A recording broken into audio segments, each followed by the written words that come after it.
akan mengajukan beberapa pertanyaan Ya. untuk ngobrol nilai bisnis Ibu. Sebelumnya boleh Ibu memperkenalkan nama terlebih dahulu? Ya, baik. Saya perkenalkan dulu ya. Nama saya Intan Amelia Sari.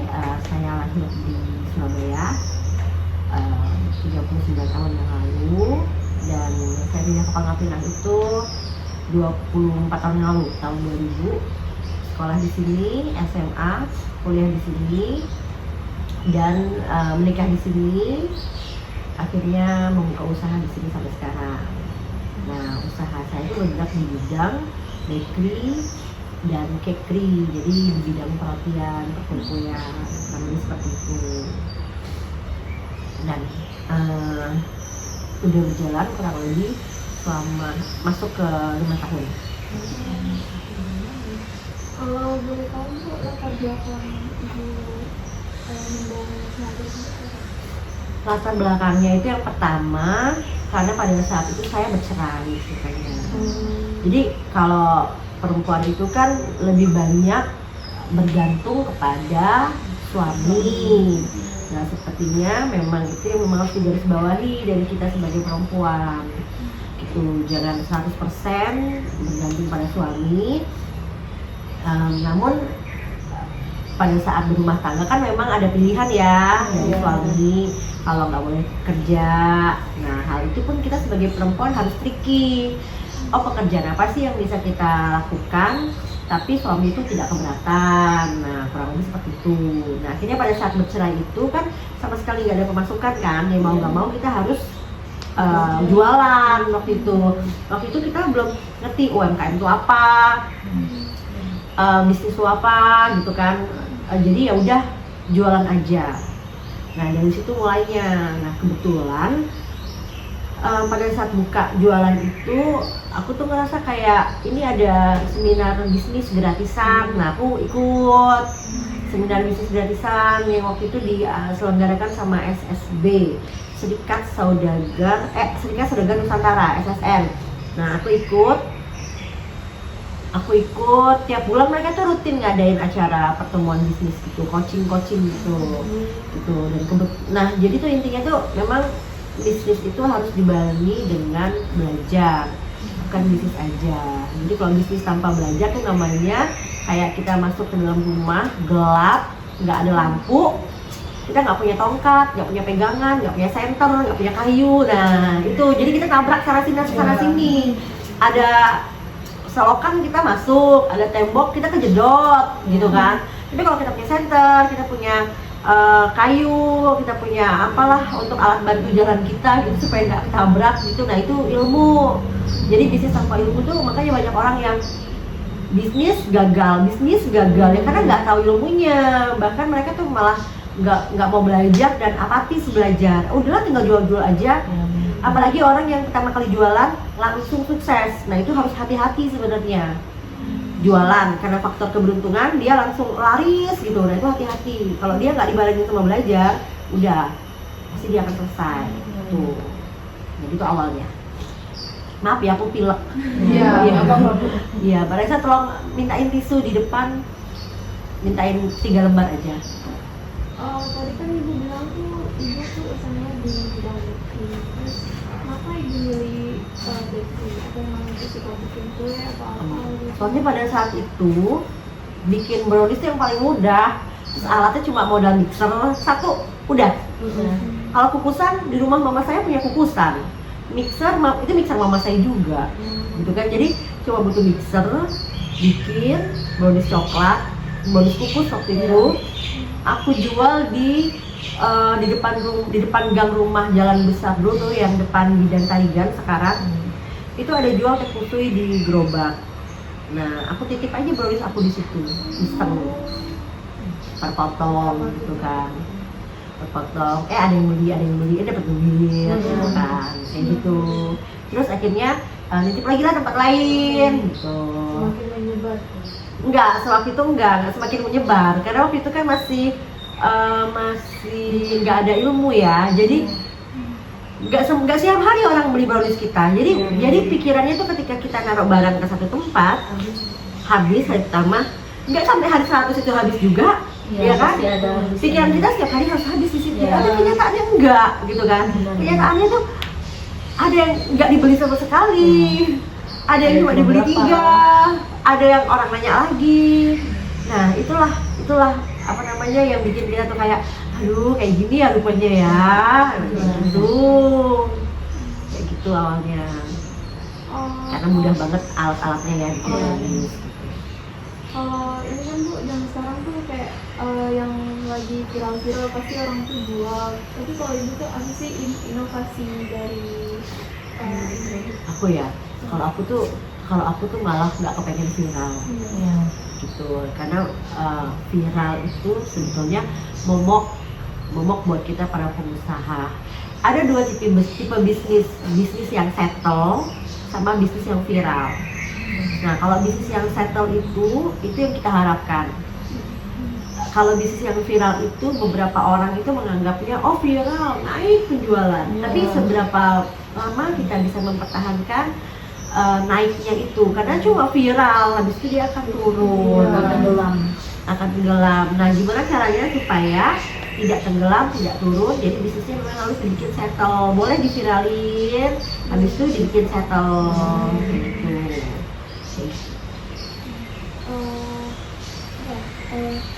Sambil itu siapa sih Bu segmen pasar kayak mungkin kayak kita gitu atau Target pasar ini. Iya, kalau bicara target market atau target pasar, sebetulnya kita itu pebisnis tidak bisa memangsa semua kalangan, nggak boleh ya. Jadi target market itu harus spesifik sebetulnya. Jadi kalau ada yang ditanya target marketnya apa, semua kalangan itu nggak bisa, gitu kan? Itu nggak bisa. Kadang-kadang ada produk yang dia menganggap produk aku ini semua orang pasti suka, semua orang makan, semua orang beli, tapi ternyata kenyataannya itu belum tentu. Ya ampun, lama banget ternyata ya. Bentar ya. Aduh. Nah, belum tentu. Jadi jangan pernah kita berpikir bahwa produk kita tuh enak, tapi semua orang pasti suka. Ditanya semua orang pasti beli, cewek cowok anak kecil semuanya pasti beli. Nggak kayak gitu. Jadi ilmu bisnis nggak kayak gitu. Jadi kita harus memang benar-benar menspesifikasikan dan harus punya database ya. Harus punya database. Kita memang harus ngeriset. Ada yang namanya riset. Jadi kalian kalau buka usaha itu nggak boleh lupa sama yang namanya riset. Dari riset pro kita tahu, oh rupiah nggak di macam ini. Oh rupiah yang suka tuh ternyata umur segini. Makasih ya Rika. Oh ternyata begini. Nah itu harus riset. Jadi setelah ibu riset, ya kan, yang suka, yang daya belinya itu tergantung sama harga jual juga. Di mana kita jualan, Iya. gitu kan. Nah kalau kita balik lagi ke viral-viral tadi, siapa aja bisa emang beli, karena yang namanya viral itu memangsa semuanya. Tapi habis itu setelah semuanya beli, ternyata ada AC pakai mobil, mungkin dia ngerasa nggak cocok lah kayak kuning, nggak cocok kayak pinggir jalan, kayak nggak rapi, dia misal orang kayo gitu kan, orang wow. Tapi beda kayak ibu-ibu yang nganter anak ke sekolah naik motor, jadi lah ini murah gitu kan. Nah itu kalau kita nggak riset itu nggak bisa gitu. Jadi kalau Madam Elona sendiri, kan ada Madam Elona, ada roti gembong PGK. Kalau roti gembong PGK itu memang roti untuk ke warung-warung, ke kafe-kafe, apa warkop-warkop gitu, untuk roti bakar, untuk roti kukus. Nah kalau Madam Elona itu tadi ke konsumen. Nah jadi konsumen yang kita target itu memang perempuan usianya 22-an, 22-an sampai usia 40-an. Di atas itu udah kurang. Nah, perempuan-perempuan yang seperti apa? Perempuan-perempuan yang dia ibu rumah tangga yang pendapatan gajinya suaminya minimal UMR. Gitu. Jadi kalau di bawah UMR dia pasti akan beli donat yang harga 2.000, 1.000 gitu. Jadi kalau misalnya suaminya UMR, dia masih bisa jajan seminggu sekali 10.000, dapat 3 donat masih mau. Tapi kalau dia pendapatannya di bawah itu plus banyak cicilan, dia akan mencari donat 1.000-an aja. Gitu. Jadi target market seperti itu. dan ibu harga jual ada nggak perbedaan yang awal-awal Ada sih. Sebetulnya donat yang kita jual di CFD itu adalah donat yang paling rendah grade-nya dari Madam Elona. Nah, sebetulnya donat kita itu di atas yang donat kita jual di CFD sekarang. Kan kita sekarang kan jualnya kan masih di CFD aja, karena outlet kita tutup karena SDM-nya belum ada. Nah, jadi nanti insya Allah Desember pertengahan kita buka lagi. Yang akan buka di outlet itu grade-nya di atas donat yang ada di kita jual di CFD gitu. Jadi memang standarisasinya itu. Cuma alhamdulillah donat di CFD aja orang-orang suka gitu kan. Kalau ada snack box itu yang kita keluarin donat CFD gitu kan.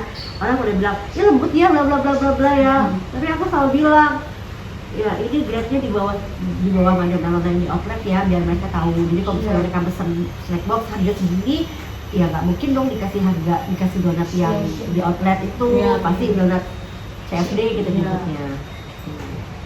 kalau boleh tahu harga yang CFD itu berapa dan yang di Kalau yang di CFD itu 10.003. Kalau yang di outlet sebenarnya juga 10.003. Jadi makanya donat CFD kita banyak untungnya. Ya, jadi awalnya kalau donat CFD awalnya kita tuh standarnya pakai butternya tuh butter anchor yang komposisi gramasenya banyak gitu kan. Terus pakai susu bubuk ya kan. Akhirnya saya rubah komposisi, kita skip susu bubuknya, kita skip anchornya, tapi kita pakai mentega yang bagus juga tetap. Pasti coba kok enak, ya udah kita jual ini aja kan. Dan setelah kita lempar ke pasaran, ada yang komplain, nggak ada yang komplain, beli lagi gitu kan. Ya udahlah, lanjut. Itulah bisnis, lanjut gitu. Karena memang donat Madam Elona itu khas. Nanti kalau seandainya udah buka outletnya, nanti kalian bisa coba. Jadi memang donatnya itu khas karena kita butter, benar-benar pakai butter. Terus harganya tuh nggak mahal. Pakai butter, pakai susu bubuk, pakai fresh milk, tapi harganya nggak mahal. Premium Barangnya premium sih harganya nggak mahal, bingung ya ibu ya. Lebih mahal sama orang jual donat 10.000. Udah coba? Ini donat CFD kita, Resa. Pernah tuh aku ngajak Resa makan gitu kan, ini aslinya rasa donat CFD kita tuh harga 10.000 guys gitu kan. Oh ini bisnis banget, tapi bebas gitu, sang owner bebas. Kalau ternyata dijual orang mau beli ya udah jual aja gitu kan. Nah itu kan ya udah gitu kan, akhirnya nanti kita jual harganya di bawah ini tapi donat premium gitu. ada nggak Bu kendala selama awal berusaha itu sampai sekarang? Aduh, kalau awal-awal itu kendalanya banyak ya. Mana kita nggak ada ilmu, mana kita nggak ada duit, nggak ada modal, terus kita nggak ada circle, nggak ada link, nggak ada relasi, kita nggak ada apa-apa. Jadi kalau bilang bener-bener dari nol banget. Jadi bener-bener belajar, cari link, masuk ke seminar itu tuh ibu itu pengen punya circle-nya. Jadi kalau ada orang yang diajak ke seminar bisnis dia nggak mau, itu salah besar. Di seminar bisnis itu kita ketemu sama orang-orang, walaupun kita nggak kenal kan lama-lama nanti kenal. Atau kita nggak kenal, kita sok dekat aja. Aduh saya ini, siapa namanya Ade, siapa namanya Kak, gitu kan. Tukeran nomor handphone dong, terus punya grup nggak, mau dong masuk. Nah harus proaktif kayak gitu, nggak bisa kalau kita diem aja. Nah jadi awalnya tuh kayak gitu. Karena mungkin tipikal aku tuh bukan introvert ya, tipikal aku tuh extrovert ya, jadi mudah gitu kan, jadi masuk ke circle ini. Dari sini cari circle, grup ini, kenal ini, oh dunia UMKM tuh begini, orang-orangnya begini guys, oh abang inilah ternyata abang UMKM, oh Ayu inilah, oh abang itulah tadi deket berarti, Ayu itulah tadi deket berarti, biar bisa diajak pameran, oh ternyata produk tuh begini ya, oh produkku ternyata, aku pertama kali jualan itu sempat pindah-pindah kayak jual es, minuman mangga botol gitu, nggak tetap masih belum ngerti apa yang bisa dijual, pokoknya dijual, apa yang bisa jadi duit gitu loh. Yang penting jadi duit pada saat itu. Tapi ternyata nggak gitu. Bisnis itu nggak melulu tentang uang gitu kan. Ada yang namanya branding, ada yang namanya circle tadi. Itu sama dengan uang juga. Gitu. Jadi kalau misalnya kita nge-branding, kita dapat sesuatu feedback, ternyata itu bukan tentang uang, tapi nantinya itu akan menghasilkan uangnya datangnya belakangan. Oh ternyata gitu. Dan itu memahaminya lama loh buat kita yang baru belajar bisnis itu. Aduh, pertama kali pusing banget ketemu sama coach dari luar. Dia ngomongnya, aduh, iya gitu paham. Tapi ternyata nggak bisa diaplikasi ke usaha kita. Belum bisa, usaha kita masih kecil banget. Gimana ngaplikasiinnya? Gimana kita masih mikir gitu, dengerin dia, tapi ya dengerin aja. Akhirnya sampai ngikut seminar yang berbayar 50.000 gitu kan, ikut berbayar 150.000 ikut gitu kan. Terus karena aktif ya, karena aku tuh orangnya aktif dan orangnya sangat-sangat ekstrovert, jadi aku diajaklah menjadi anggota dari komunitas itu. Gitu. Jadi tujuannya tuh tercapai, bisa masuk. Jadi kan kalau kita masuk ke komunitas itu ada acara-acara kan kita gratis. Jadi dari situ komunitas itu namanya SSN ya, berubah jadi SSB, Serikat Saudagar Bangka Belitung ya kalau nggak salah gitu.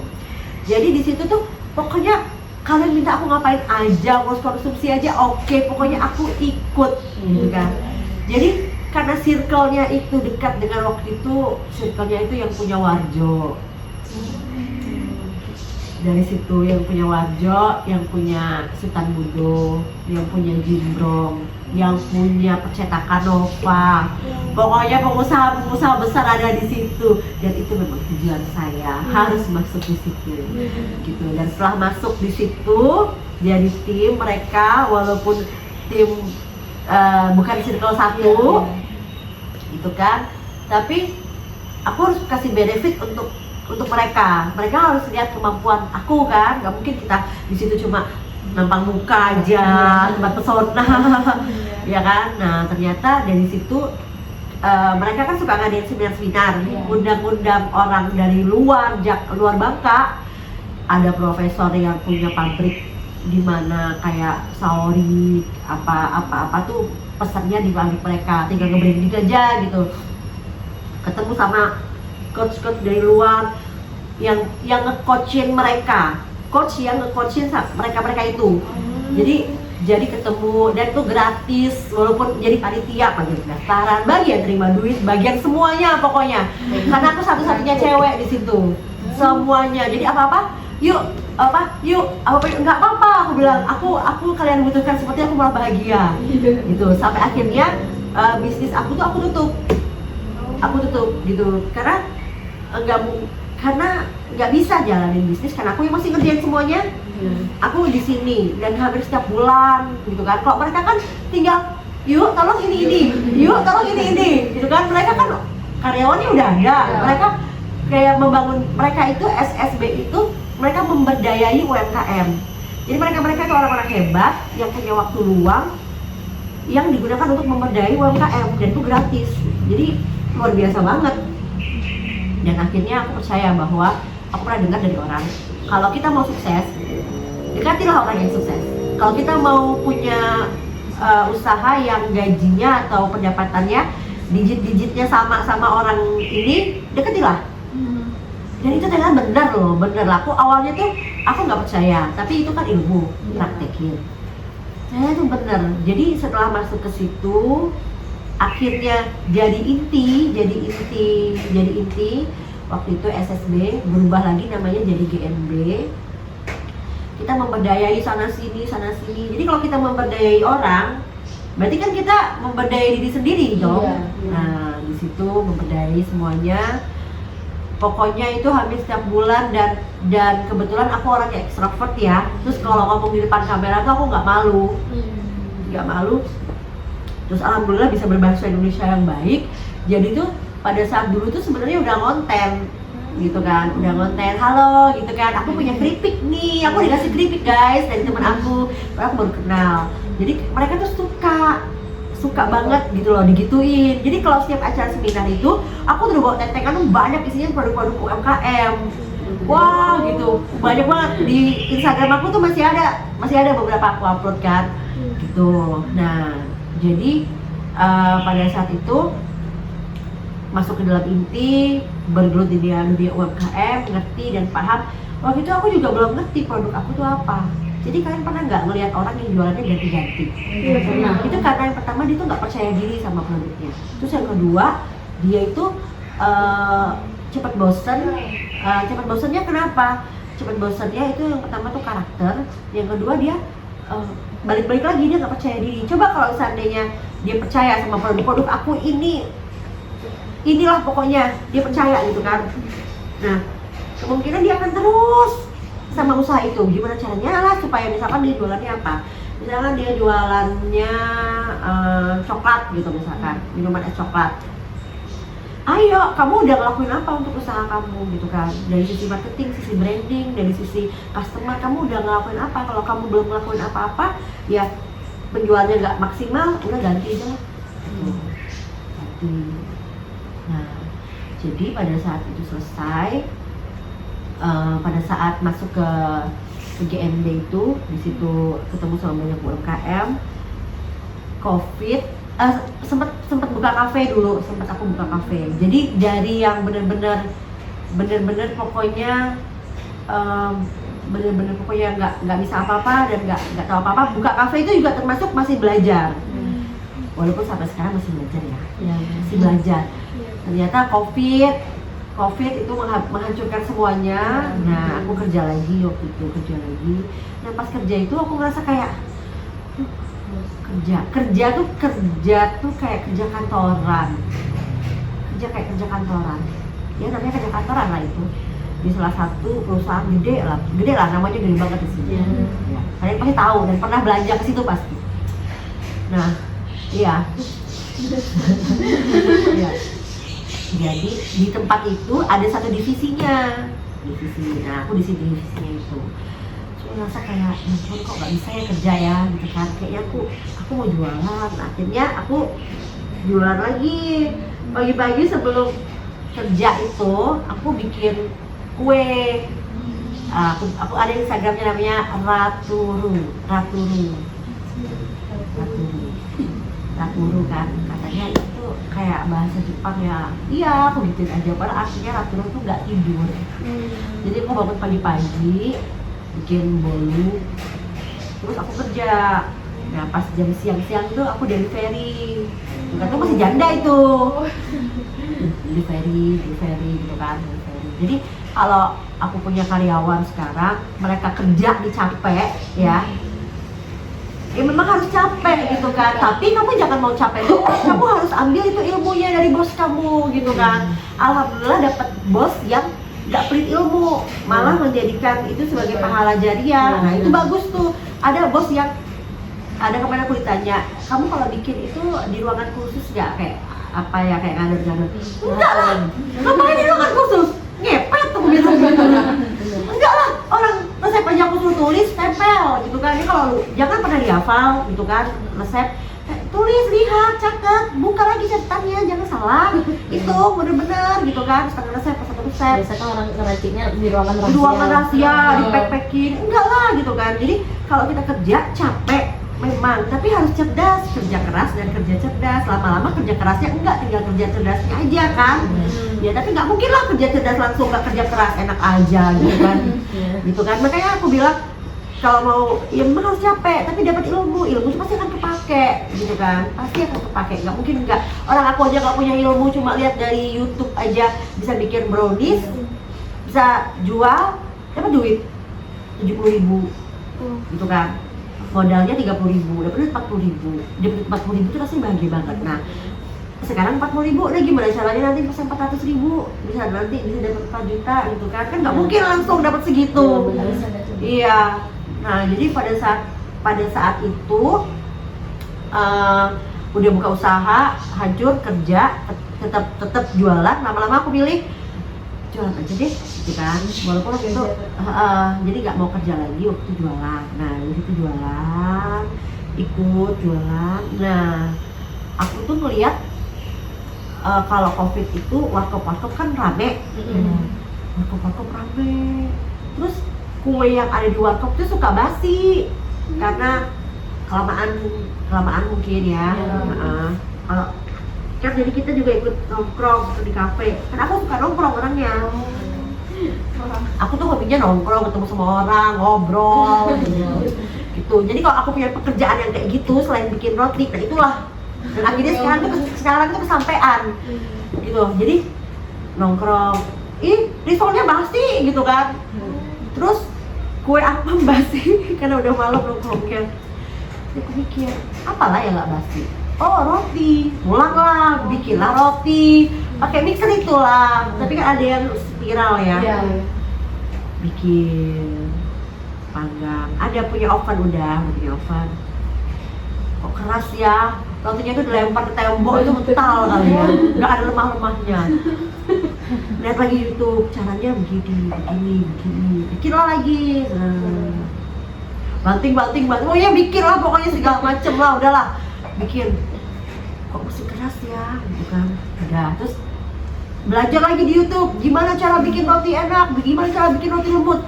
Pokoknya nonton, belajar, oh pakai ini, oh ini beli toko. Oh iya lumayan gitu kan. Lumayan. Jual. Kok tempat nongkrong gitu kan. Kok nak nitip roti kok gitu kan. Jadi dak nih rotiku. Roti kami kurang lembut. Tapi jadilah, di kopi kan pakai dicel. Ya sudah lah. Taruh. Ada besoknya kan diambil ya. Udah keras banget rotinya itu keras. Aku pulang kampung nangis. Gimana roti aku ini, aku cerita sama temen aku. Gimana roti aku ini? Roti aku tuh udah keras, padahal waktu makan tuh lembut, enak loh, kayak gitu. Jadi kita tuh kayak ngerasa kayak mana ini? Maksudnya aku beli roti di tempat lain aja, besoknya masih lembut kok, walaupun ya gimana gitu kan. Jadi biasa temenku kan, ini aku punya resep gini terus tahu. Oke deh, bikin. Pas bikin, oh iya, agak lembut gitu kan. Terus ternyata harus ganti mixer, nggak bisa pakai mixer tangan. Ya, jadi kapasitasnya kan itu cuma sedikit, jadi adonannya nggak kalis, ya kan. Jadi itulah bikin cepat keras gitu kan. Akhirnya beli mixer khusus itu murah, yang paling murah di Shopee, yang paling murah 600.000. Oke, udah beli, bikin. Oh iya benar, jadi kalis kan. Jadi lembut, 3 hari masih lembut gitu kan. Tapi mesinnya itu dipakai 2 bulan soak, karena setiap hari dipakai, sehari dipakai 3 kali. Karena kan mixernya itu untuk home mixer ya, bukan yang pemakaian industri sehari dipakai 3 kilo kayak gitu kan. Rusak lah mixernya itu 2 bulan. Alamak, gimana ini? Jadi harus beli mixer yang kayak gimana? Yang kayak gini nih harganya 3 juta. Alamak, 3 juta mahal banget gitu kan ya. Akhirnya kayak mana nih? Nah jadi waktu itu dipinjemin duit sama adekku. Ini lah mbak, pakai lah mbak, nanti cicil aja ya. Oh oke, gitu kan. Tapi nggak semuanya, aku punya uang. Kalau nggak salah 1.900 kayaknya dia tambahin. Nah pas pakai alat itu, wah tambah bagus rotinya, ya ampun, ya Allah. Aku mau bikin roti boy, lihat resep roti boy bikin, wah aku bisa bikin roti boy, ya ampun. Rasanya tuh kayak bahagia banget gitu ya. Dan akhirnya kayak ngerasa, udah nih, ini kayaknya passion aku di sini nih. Kayaknya nih udah produk aku kayaknya di sini nih, udahlah. Nah akhirnya disitulah ketemu sama roti. Itu bukan langsung jadi juga kayak bikin donat itu. Donat kita ini macam donat yang di warung-warung tuh.